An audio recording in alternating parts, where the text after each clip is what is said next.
kids, most church kids who around music kind of grew up beating on things. So everybody kind of grew up tapping the drums. And I moved to the bass guitar, and then I picked up lead guitar. I always had a liking for the lead guitar because my dad, I always saw him play guitar as a kid, so I always took a liking to the guitar. I always watched him every time he played. I always watched my uncles every time they played. It was just something about the guitar. So yeah, once I got there, that was my baby. Like, I fell in love with the guitar.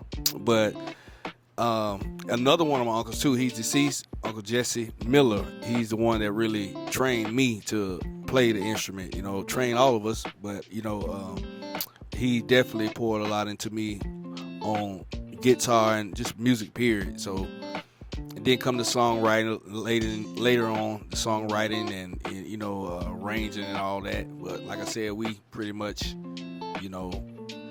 always had that music in us.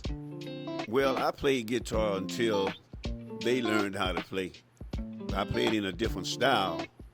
But what style was that, right? They call it Vassapoo or Frippin' and a Framin', something like that. But when they started playing, it was a different style for me. I played from a family group, and also played for a group for many years called the Golden Tones out of Columbia, South Carolina. And I played lead guitar for a male course in High Point, North Carolina. So I always been into the music, but I hadn't forgot everything I know. I still can do a little something. I always I had a love for the bass. Like my brother said, everybody kind of starts off with drums, but the church had a lot of drummers, so you wasn't gonna get on, wasn't gonna get a chance to play if you wanted to be a drummer. So, but I definitely bass guitar is kind of was my main focus. That's kind of what I'm really good at. I can play a little bit of guitar, a little bit of keyboards, but my thing is really bass and songwriting. That's pretty much my best skills. My father played drums, and he taught me how to play drums. And when I say he taught me, it was rough. And then nah, he was a little strict when it came to the drums. So like, it was rough. Like he made sure I oh man, Joe Jackson. I don't think Joe Jackson got nothing on him. But nah, and I appreciate him for it because like it stuck with me. And then he bought me a keyboard, and then I started playing keyboard. My uncle played at the church. I watched him, and then I just kind of started practicing on my own. And then I got with Alan Pringle, and he showed me a couple chords, and it stuck with me.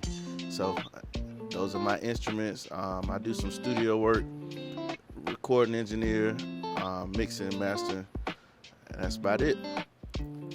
I started out on drums, and over the years, I moved up, started playing a little bass for this group called the Swannies out of Paisley, South Carolina. First time actually doing a recording, we actually did it like a live session at a church. Remember that? What was the name?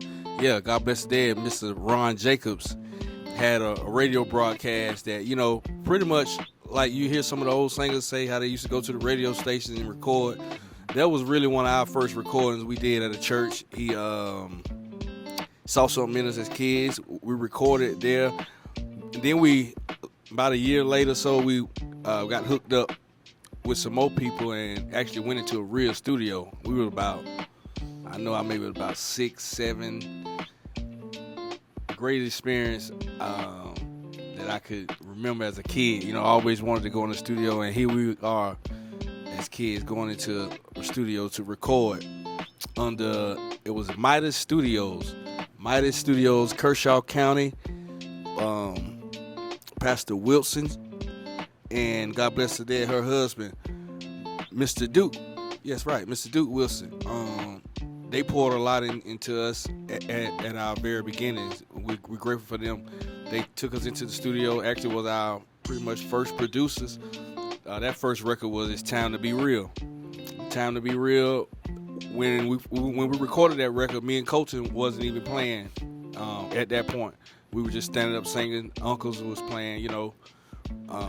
That was the very first time we recorded, and it was amazing.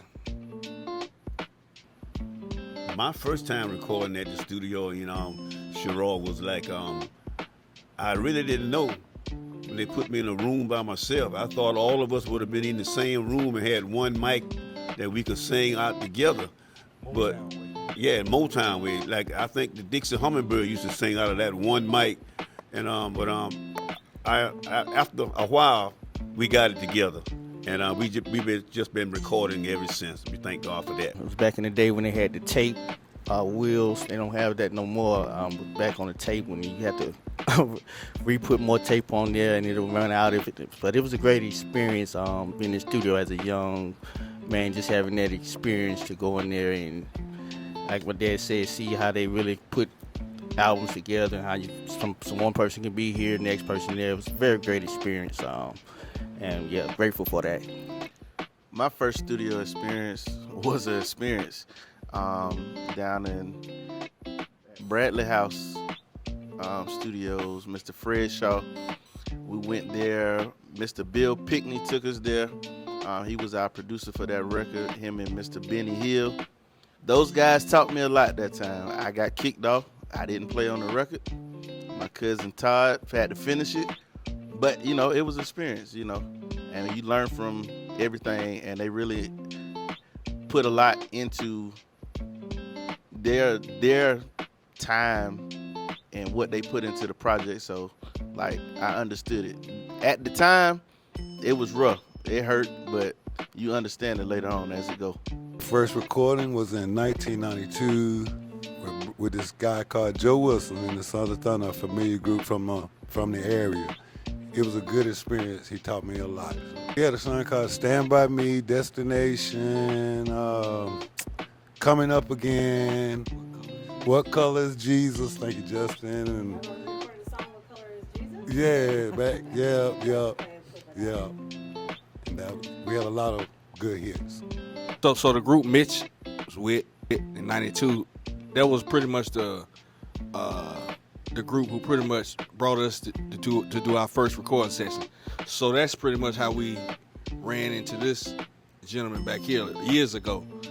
Pretty much at that recording session, and and he's been like a brother to us ever since. Always following us, always make sure we was good when we came to town.